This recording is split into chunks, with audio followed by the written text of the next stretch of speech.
আমরা আজকে আছি হরিণচরা সবুজ মামার বাসায়। আমাদের দুপুরের খাবারের আয়োজন করা হয়েছে। আমরা সারাদিন ট্রাভেল শেষ করে আসছি।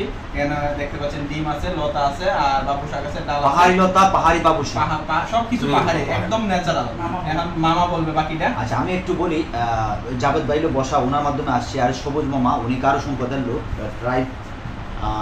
উনি আমাদের জন্য আজকে আয়োজন করছেন। এটা কি মামা? ডিম না, এটা আমরা না, এটা ডাল, মুসুর ডাল নাকি? মুসুর ডাল, মুসুর ডাল। তারপর এটা ঢেকি শাক বা বাবু শাক বলে। এটা কি পাহাড়িটা? পাহাড়ি, লতা, এটা পাহাড়ি, পাহাড়ি লতা। রান্না বান্না করছে কে? রান্না বান্না করছে আমার ওয়াইফ। মানে আমাদের মামি বলবেন তাহলে সুবিধা।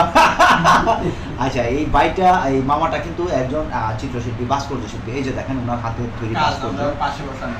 এই যে পিছনে আরো আছে, আর এই যে আর্টিস্ট আছে, আর্টিস্ট, এই যে যিশু খ্রিস্টের ইয়ে, আর এই হলো যিশু খ্রিস্টের অন্তিম যাত্রার ইয়ে।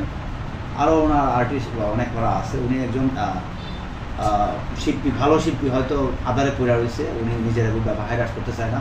ভাই, আপনি একটা কথা বলে শেষ করে দেন। সবাইকে অসংখ্য ধন্যবাদ। আমরা এখানে মোটামুটি 6-7 জন রয়েছি। আসলে মৌলভীবাজার জেলার শ্রীমঙ্গল উপজেলার অনেক সৌন্দর্য লুকায়িত আছে। দুই চোখ খুলিয়া দেখতে হবে। দুই চোখ যদি আপনি খুলিয়া দেখেন তাহলে অবশ্যই আমাদের সাথে যোগাযোগ করবেন। আমরা আপনাদের যা দেখেনি কখনো সেটা দেখানোর চেষ্টা করব। এবং দিন শেষে পরিষদের একটা, যেটা আমরা আদিবাসী বা পূর্ব নির্বাসী, যা পাহাড়ের সংস্কৃতি দিয়ে একটা হয়তো দুপুরে লাঞ্চ বা হালকা নাস্তার আয়োজন করে রাখবো। খেয়ে হয়তো আপনার ভালো লাগবে। শুভকামনা সবার জন্য। ধন্যবাদ, ধন্যবাদ সবাই।